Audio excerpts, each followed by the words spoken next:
Hello, and welcome to my Capstone project. I'm going to begin by sharing a little bit about myself and how I got here. I was first introduced to Montessori education in 1998 at 3 years old, when my parents enrolled me at Montessori Community School in Durham, North Carolina. I continued my education there through my elementary years and into adolescence. I graduated from the adolescent program and left MCS in 2009. During my upper elementary and adolescent years, I realized the reward of helping others to reach clear, concrete understanding of a concept. These experiences were my first inklings of the desire to become a teacher. In my first semester of high school, I had to complete a project for my English class that included explaining my career goals and how I planned to attain them. Through this project, I first expressed my desire to become a Montessori elementary guide and learned about the possibility of completing my Montessori training and a master's degree simultaneously at Loyola University.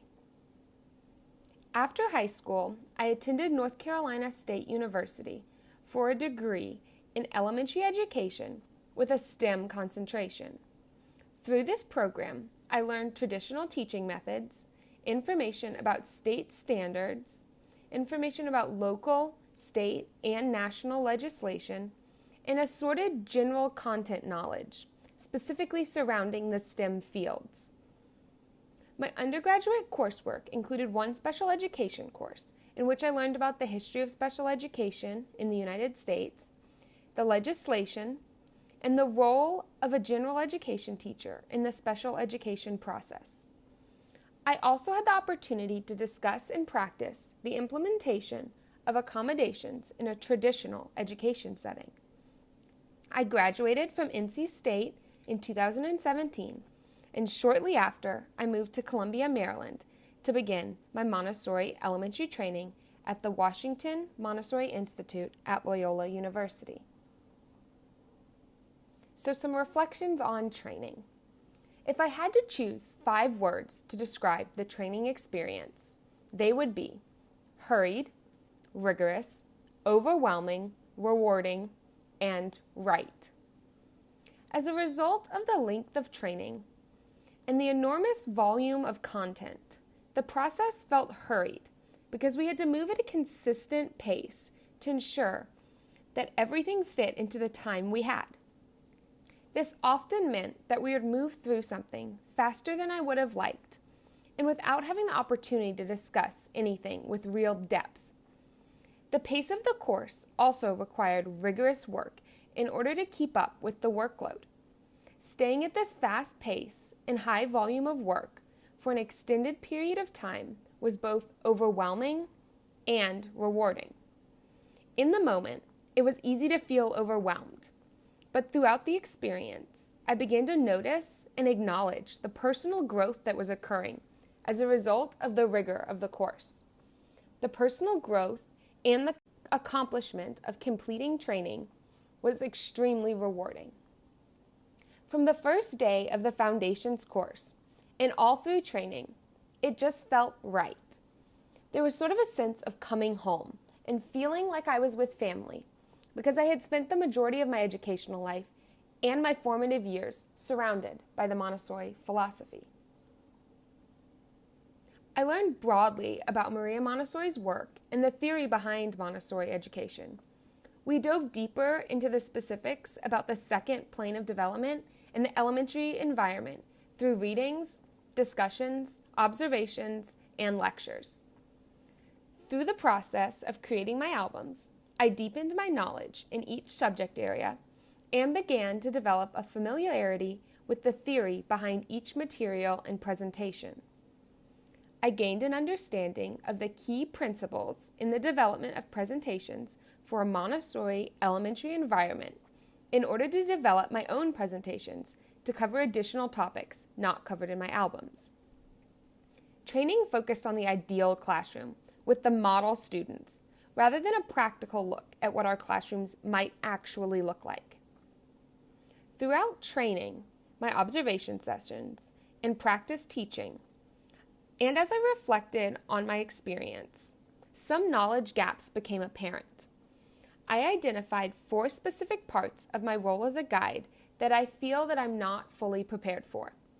These are classroom management, both in lessons and for the class as a whole, parent communication, parent education, and connections to state standards.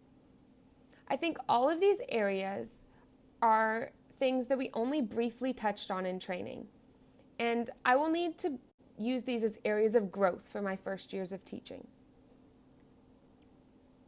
Some reflections on the educational core courses this summer. After completing my Montessori training, I came to Loyola for the educational core courses, which included Introduction to Special Education and Foundations of Educational Research.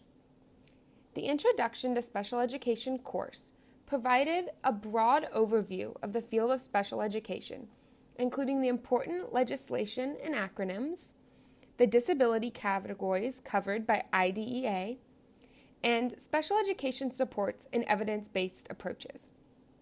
Throughout the course, we were supported in making connections between special education and Montessori education.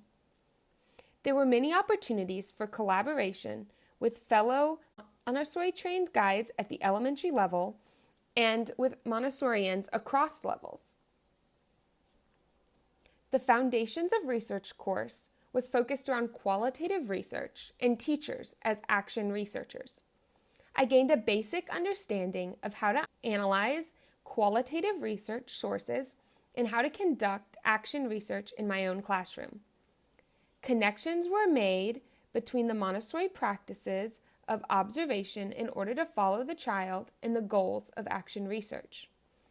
We discussed the need for Montessori research to add to the evidence base and to support the spread of Montessori education. During these courses, and as I reflected on the summer educational core experience, I identified 3 knowledge gaps. These are the incorporation of special education strategies and evidence-based strategies while still implementing an authentic Montessori education, how to read and interpret quantitative research, and ways to connect current research to parent education in order to support or explain the Montessori method. Once I had identified these knowledge gaps that I am left with after training in the summer educational core experience, I chose to narrow and clarify these knowledge gaps into specific questions. My 7 knowledge gaps became the following questions. What are effective classroom management strategies that are in line with Montessori principles for the elementary environment? How do the Montessori lessons in my albums align with the North Carolina state standards for 1st through 6th grade? How can I ensure that my students are meeting the standards not covered in my albums? What information is most critical for parents to have in order to build a supportive and trusting parent community? How can I make this information accessible and condensed? Can I reach people outside of my school community with this information as well? What are effective methods or practices for parent communication? How much information do I want to share with parents and how frequently? What information shouldn't be shared?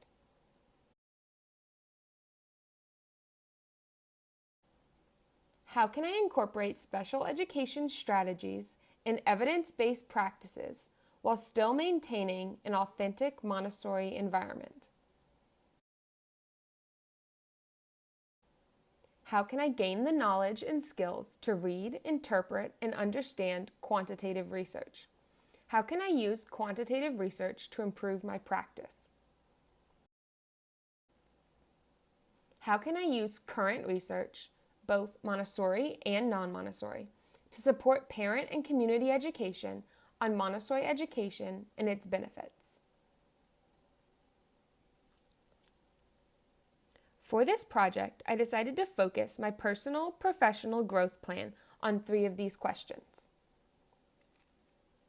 The first part of my plan focuses on the first knowledge gap and question I chose, which is, how do the Montessori lessons in my albums align with the North Carolina state standards for 1st through 6th grade? How can I ensure that my students are meeting these standards that are not covered in my albums? My first step in addressing these questions will be doing some online research to see what is already available to answer my first question. I know that some work has been done to match the National Common Core standards for language arts, mathematics, and geometry with the corresponding Montessori lessons. Rather than spending the time recreating what others have already done, I will access and familiarize myself with what is already available.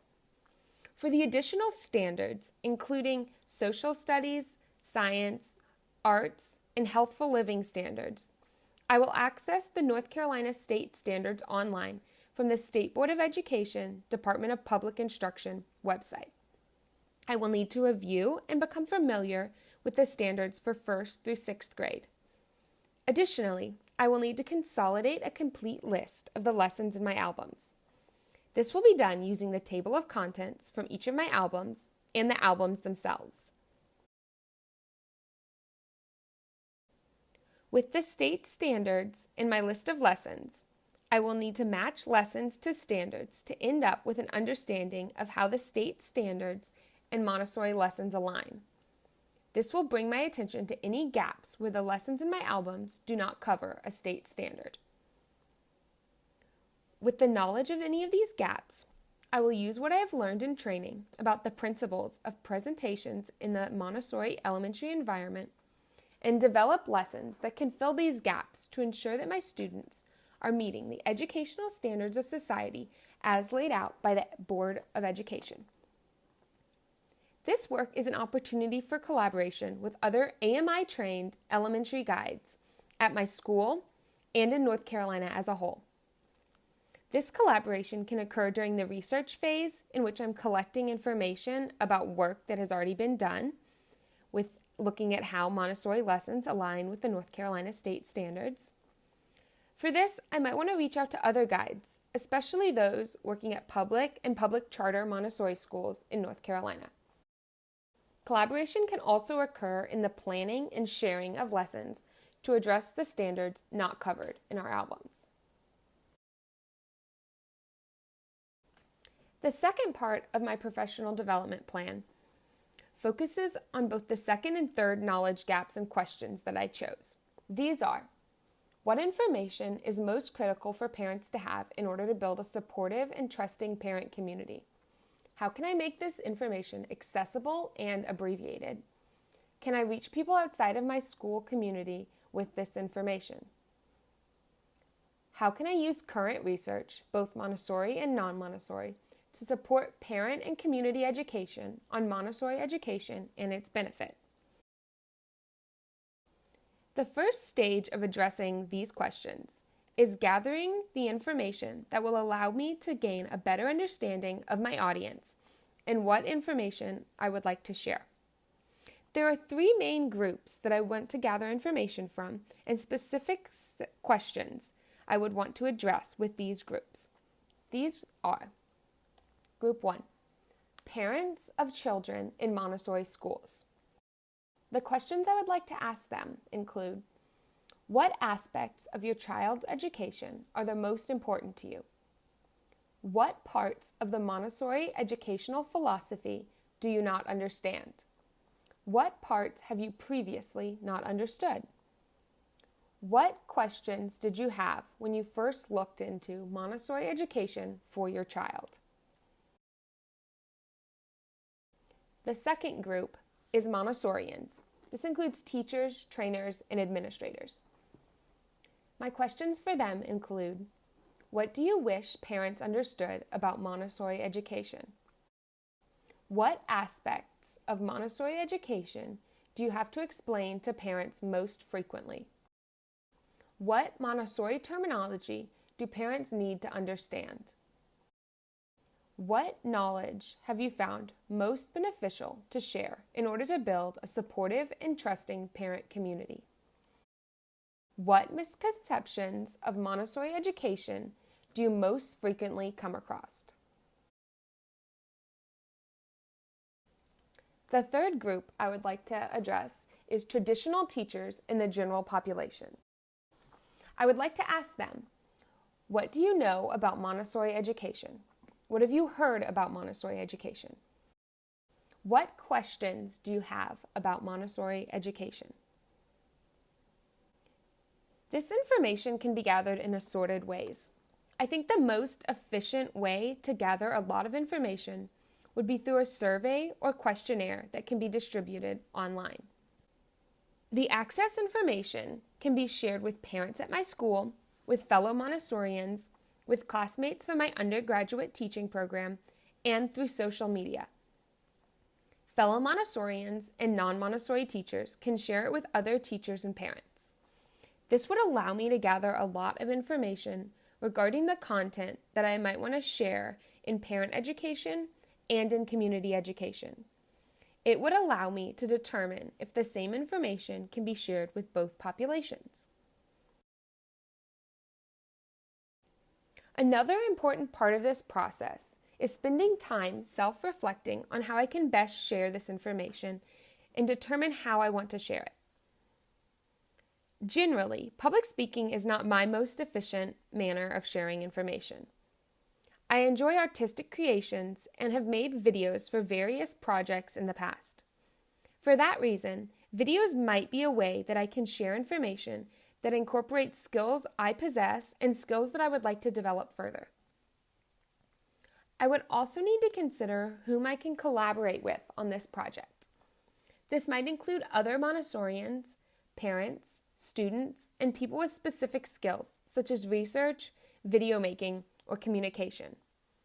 I would like to consider the possibility of including my upper elementary students or the students in the adolescent program in my school in this project. The final stage of this will be taking all the information I have gathered in stages 1 and 2 and bringing them together to create a product or plan for sharing this information. Hopefully, this will be something that incorporates current research and general information, along with resources for further learning targeted at a specific population.